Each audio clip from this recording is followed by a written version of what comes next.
बिस्मिल्लाहिर्रहमानिर्रहीम। अस्सलाम वालेकुम नाज़रीन, बिलाखिर हाफिज साद रिजवी साहब ने जो हुकूमत को तजवीज़ दी थी पेट्रोल सस्ता करने की, उसके ऊपर हुकूमत ने अमल कर दिया, तकरीबन कर ही दिया, संजीदगी से उसके ऊपर गौर कर रही है। और दूसरे नंबर पे हम बात करेंगे कि जो इमरान खान ने कल रैली निकाली, उस रैली में वो बुलेट प्रूफ गाड़ी में बैठ के अंदर से गाड़ी को लॉक लगा के उसके जो चेहरा था, उसकी जो चेहरे के ऊपर खौफ तारी था, उसके ऊपर लाजमी बात करेंगे, क्योंकि इसी इमरान खान ने कहा था कि नऊज़ बिल्लाह जंग बदर में सहाबा करम डरते थे। इन दो चीज़ों के ऊपर बात करनी है। उससे पहले मेरी गुजारिश है कि जिन दोस्तों ने अभी तक चैनल सब्सक्राइब नहीं किया तो प्लीज़ उसे सब्सक्राइब कर दें और बेल आइकन को लाजमी प्रेस करें। नाज़रीन, एक हाफिज साद रिजवी साहब का क्लिप तो वायरल हो रहा है कि हाफिज साद रिजवी साहब ने क्या कहा था, मोटरसाइकिल वालों के लिए, गाड़ी वालों के लिए पेट्रोल का अलग अलग प्राइस की तजवीज़ दी थी, उसके ऊपर हुकूमत ने तकरीबन अमल कर दिया। लेकिन एक और हाफिज साद रिजवी साहब का क्लिप मैं उसके ऊपर ज्यादा तवज्जो दूंगा, वो है बोल न्यूज के ऊपर। डॉक्टर फिजा ने एक सवाल किया था हाफिज साद रिजवी साहब के ऊपर।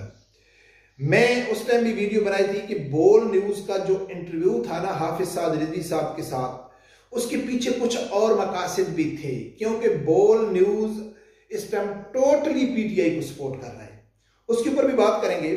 लेकिन सबसे पहले नाज़रीन सुनो कि हाफिज साद रिजवी साहब ने पेट्रोल के बारे में हुकूमत को क्या तजवीज़ दी थी, फिर आगे बात करते हैं। मेरे पास आए थे कि आपके पास पेट्रोल का क्या हल है।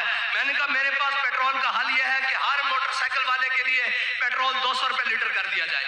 पहला हल ये है। कह रहे जी फिर आगे। मैंने कहा जिसके पास 1800 सीसी तक गाड़ी है, 1800 सीसी तक, उसके लिए पेट्रोल 350 रुपए लीटर कर दिया जाए। और जिसके पास 1800 सीसी से ऊपर गाड़ी है, उसके लिए 500 रुपए लीटर पेट्रोल कर दिया जाए। मुझे कहने लगे फिर तो पूरी कौम मोटरसाइकिल पर सवारी करेगी। मैंने कहा तुम चाहते हो कौम किफायतशारी में आए, नुस्खा हमारे पास मौजूद है। नाज़रीन, आप लोगों ने सुना कि हाफिज साद रिजवी साहब ने कहा था कि 1300 सीसी तक जो गाड़ियां हैं उनके लिए 300 पेट्रोल कर दो, और 1300 सीसी से जो ऊपर है उनके लिए 500 कर दो, और मोटरसाइकिल वालों के लिए 200 कर दो। ये भी हाफिज साद रिजवी साहब ने ऐसे हवा में बात नहीं छोड़ी थी, क्योंकि 200 के लिए तकरीबन गरीब आदमी है जो मोटरसाइकिल पे दिहाड़ी वाले हैं वो जाते हैं। 1300 1800 सीसी तक, उससे नीचे जो 1300 सीसी गाड़ी है, 1000 सीसी गाड़ी है, 600 सीसी गाड़ी है, तो वो भी कोई इतने बड़े अमीर आदमी नहीं होते कि उनको मिल जाता है। या कार तो इसने रखी हुई है, लेकिन उसमें अक्सर कोई टैक्सियां चलती हैं, कोई बैंक की गाड़ी होती है। हर आदमी थोड़ा बहुत पैसा इकट्ठा करके अपने बच्चों के लिए गाड़ी ले लेता है। वो कोई इतने बड़े अमीर या लैंडलॉर्ड आदमी नहीं होते। लेकिन 1800 सीसी के ऊपर जो होते हैं तो वो तो आपको मालूम है, उनको पैसे की कोई परवाह नहीं होती। तो उसके लिए उन्हें तजवीज़ दी, जिसके ऊपर हुकूमत ने तकरीबन संजीदगी से सोच दिया है मोटरसाइकिल और रक्शे वालों के लिए सस्ता पेट्रोल। उसके बाद वजीर आजम का मोटरसाइकिल और रक्शे वालों को सस्ते दामों पेट्रोल की फरहमी का असूली फैसला वजीर आजम ने कर दिया। अल्हम्दुलिल्लाह, हाफिज साद रिजवी साहब ने यह साबित किया है कि हम अमली तौर पर काम करके दिखाएंगे।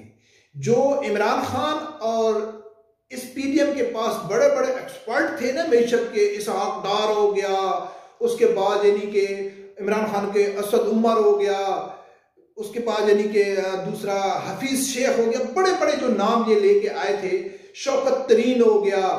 तो इन बता दिया हाफिज साद रिजवी साहब ने कि आदमी की नीयत साफ होनी चाहिए, टीम होनी चाहिए, तो हर मसले का हल है। इससे मसले के हल के जो इमरान खान पेश कर रहा है 1 साल से कि पाकिस्तान की जो मईशत का हल है ना वो इलेक्शन है, पाकिस्तान की मईशत का जो हल है ना वो मेरे पास है, उसकी भी हाफिज साद रिजवी साहब ने नफी किया है। क्योंकि बोल न्यूज के ऊपर जब इंटरव्यू लिया गया हाफिज साद रिजवी साहब का, तो जो डॉक्टर फिजा है उसने एक सवाल किया था इमरान खान के ऊपर कि खान साहब क्या हाफिज साद रिजवी साहब के ऊपर कि हाफिज साहब क्या आपको नहीं लगता है कि इस टाइम जो मुल्क की मईशत है उसका जो वाहिद हल है वो इलेक्शन है।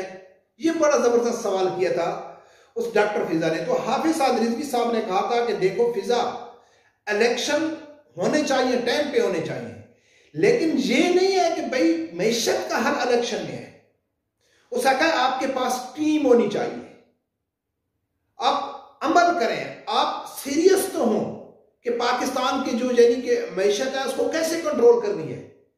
जब आपके पास यानी कि कोई अमल नहीं है, आपके पास कोई मईशत को कम करने के लिए कोई हिकमत अमली नहीं है, उसके ऊपर आप संजीदगी से सोचते नहीं है, तो आप कैसे काम कर सकते हैं। अगर इलेक्शन हो जाएंगे तो पहले इमरान खान की यही टीम नहीं थी, उस टाइम महंगाई कहां जाती रही थी, तो हाफिज साद रिजवी साहब ने मशवरा दिया था कि अगर आप पेट्रोल की कीमत, एक तो आप में अगर गैरत नहीं है, अगर आप में गैरत ईमानी नहीं है, आप ईरान के साथ या रूस के साथ अपने बाप दादा की मर्जी के बगैर किसी के साथ मुआहदा नहीं कर सकते, किसी के साथ सस्ता पेट्रोल नहीं ले सकते, आप अल्लाह के ऊपर भरोसा नहीं कर सकते, आप अल्लाह के ऊपर यकीन नहीं कर सकते।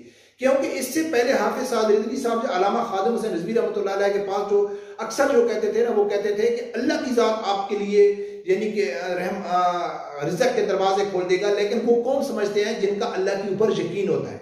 लेकिन हाफिज साद रिजवी साहब ने इनके अंदर रह के इनकी पॉलिसी, इनके जो तरीकाकार है हुकूमत चलाने का, उसके ऊपर भी आके बता दिया कि अगर आप काम करना चाहें तो कर सकते हैं। और ये भी इंटरव्यू किया गया था हाफिज साद रिजवी साहब के ऊपर कि भाई हाफिज साहब, क्या आप समझते हैं कि इस टाइम पाकिस्तान की काफी लोग आपकी तरफ देख रहे हैं और वो तहरीक लब्बैक को, जो आपको पाकिस्तान के किसी मसले का वैध हल ही समझते हैं, कि तहरीक लब्बैक के साथ भी है। तो अल्हम्दुलिल्लाह उसका भी हाफिज साद रिजवी साहब ने बड़ी खूबसूरती से जवाब दिया था कि नहीं, मैं ये नहीं समझता हूं कि मेरे पास सब कुछ है। सुभान अल्लाह, कितना जबरदस्त जवाब दिया था, जो इमरान खान 26 साल से कहता है कि मैं ये करूंगा, मैं ये करूंगा, मैं ये करूंगा, और कौमी यूथ कहती है कि इमरान खान ही करेगा, उसके बाद सब चोर और सब डाकू हैं। तो हाफिज साद रिजवी साहब ने कहा नहीं, ये मैं नहीं कह सकता हूं, ये अवाम कहेगी, ये अवाम को हक है। तो उस टाइम भी मैंने वीडियो बनाई थी कि आज अवाम कहती है कि हम अमली तौर पर काम करके दिखाएंगे और अवाम यकीन करेगी कि हाँ, इनके पास मुल्क की मईशत का हल है। तो हाफिज साद रिजवी साहब ने ये साबित कर दिया, ये बड़ी यानी कि अचीवमेंट है तहरीक लब्बैक के लिए।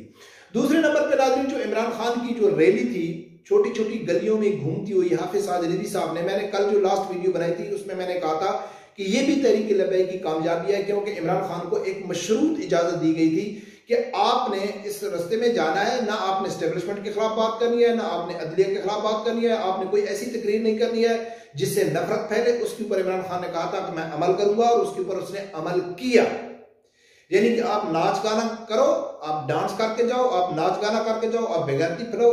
इसलिए उसके साथ कोई 2000 आदमी थे, वैसे भी बाजार में इतना रश रहता है, तो उसमें गए तो इमरान खान की जो तस्वीर वायरल हो रही थी गाड़ी के अंदर, जो उसने तकरीर की थी, यकीन माने नाज़रीन कि मुझे वो इमरान खान का बयान याद आ गया कि इस बेशर्म शख्स ने कहा था कि जंगे बदर में जो सहाबा कराम थे ना, वो 313 के अलावा डरते थे। और इसको ये भी मालूम नहीं है कि मुसलमानों की जो बहादुरी की मिसाल है वो जंगे बदर दी जाती है, कि कहीं 313 आम निहत्ते सहाबा कराम और कहीं बड़े बड़े अबू जहल, उत्बा, तैबा, शैबा, सब बड़े बड़े जो कुफार थे, जंगजू थे मक्का के, उनको ढेर करके रख दिया। क्यों? कि उनका अल्लाह के ऊपर यकीन था। और इमरान खान बार बार तकरीर में कहता है, जब से इसको कुर्सी से उतारा गया है तो ये एक ही बात का अमल करता है कि हमको अल्लाह से डरना चाहिए, रिज़्क़ अल्लाह की जात देने वाला है, इज्जत अल्लाह की जात देने वाली है। अच्छा, जो जहाँ हमारी मौत है वो अल्लाह के हाथ में है, कहीं भी हम मर सकते हैं। लेकिन कल उसका देख के, ये खौफ व हिरास देख के मालूम हो गया कि ये शख्स कितना बोझदिल है। इसकी बोझदिली की मिसालें तो अक्सर मैं गिरफ्तारी के टाइम भी साबित हो रही हैं कि जो गिरफ्तारी नहीं दे रहा है, उसके बाद जो अबसार आलम के साथ इंटरव्यू है, हामिद मीर के साथ इंटरव्यू है, गिरफ्तारी के हवाले से ही काफी यानी कि ये बुज़दिल है। लेकिन आज जान के हवाले से ये इतना डरा हुआ था, इतना सहमा हुआ था, बार बार ऊपर हेलीकॉप्टर घूम रहा था, उस हेलीकॉप्टर की तरफ देखता था। यानी इसको इतना डर था, इसको ये नहीं डर था कि मेरे साथ जो कारकुन है वो भी किसी के बच्चे हैं, वो भी किसी के हैं, लेकिन वो उसकी परवाह नहीं है। तो अल्हम्दुलिल्लाह अल्लाह की जात दिखाता है, इसके ऊपर इस टाइम खौफ तारी है। और इंतहाई नाकाम तरीन चंद हजार आदमी भी मैं ज्यादा कह रहा हूँ, वो लेके गए और अपनी वही नॉर्मल तकरीर जो मालूम नहीं इमरान खान ने किया या नहीं किया, वो रिकॉर्डिंग की हुई थी या क्या, वही बातें करके वो वापस चले गए। तो अल्हम्दुलिल्लाह कि मैं ये समझता हूँ कि तहरीक लब्बैक अब बहुत तेजी से आगे आ रही है और अब आवाम को समझ आ रही है कि पाकिस्तान का जो हल है ना, वो तहरीक लब्बैक के साथ, तहरीक लब्बैक ही इंशाल्लाह पाकिस्तान को मुश्किल हालात से निकालेगी। रब परवरदिगार से यही दुआ है कि अल्लाह ताला हर आदमी को हक सच सुनने की और उसके साथ खड़े होने की तौफीक अता फरमाए। अल्लाह हाफिज़।